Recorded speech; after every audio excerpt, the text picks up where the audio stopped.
শ্রদ্ধার দল আসবে, তেনারা শ্রদ্ধা নিবেদন করবেন।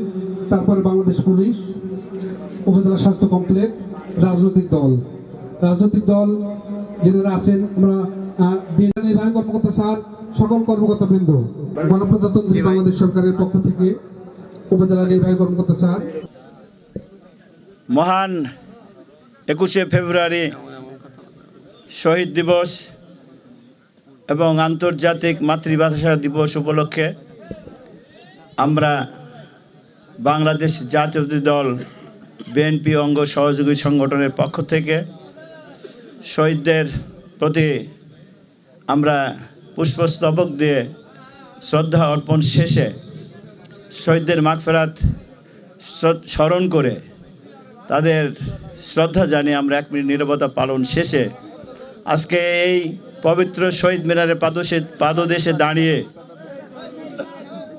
উপস্থিত আছে আমার সহকর্মী নেতৃবৃন্দ, প্রিয় সাংবাদিক বন্ধুরা, আইন শৃঙ্খলার দায়িত্বে নিয়োজিত পুলিশ প্রশাসনের কর্মকর্তা বৃন্দ,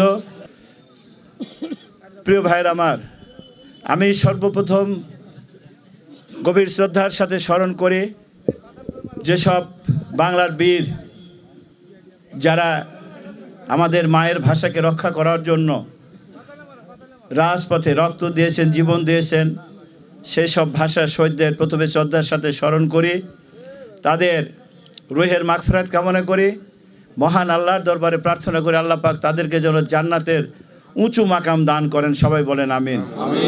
সেই সাথে সাথে শহীদ পরিবারের যারা সন্তানহারা, পুত্রহারা, যেসব যারা তাদের পরিবারের প্রতি গভীর শ্রদ্ধা নিবেদন করি এবং শ্রদ্ধা জানাই। বিসমিল্লাহির রহমানির রহিম। আজকে রাত 12টা 1 মিনিটে আমাদের বাংলাদেশের জাতীয় চেতনা মহান 21শে ফেব্রুয়ারি, যেটা মাটি ও মানুষের গন্ধের সাথে মিশ্রিত, লাখো শহীদের রফিক, শফিক, বরকত, জব্বার সহ অনেক শহীদের আজকে রক্তর বিনিময়ে এই মহান 21শে ফেব্রুয়ারি, যেটা আন্তর্জাতিক মাতৃভাষা দিবস হিসাবে পরিগণিত, যা নিয়ে আমরা গর্ববোধ করি। আমরা 12টা 1 মিনিটে জনাব মোহাম্মদ মুস্তাফিজুর রহমান এমপি মহোদয় ফুলের শুভেচ্ছা দিয়ে শ্রদ্ধাঞ্জলি দিয়ে বরণ করে নিয়েছেন সেই মহান 21শে ফেব্রুয়ারিকে।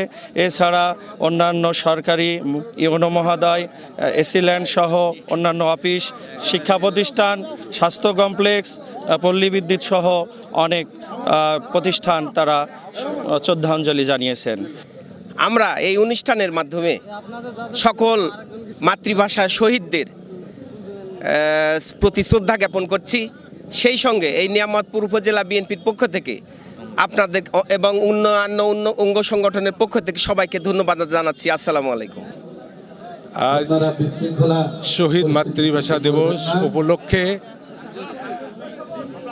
1952 সালে যারা এই মাতৃভাষা প্রতিষ্ঠিত করার লক্ষ্যে আত্মাহুতি দিয়েছেন, যারা শহীদ হয়েছেন, সেই শহীদের স্মরণে আজকে আমরা এই শহীদ নিয়ামতপুর উপজেলা বিএনপি এবং মূল অঙ্গ সংগঠন নেতৃবৃন্দ সবাই সহ আমরা শহীদ মিনারে পুষ্পস্তবক করলাম।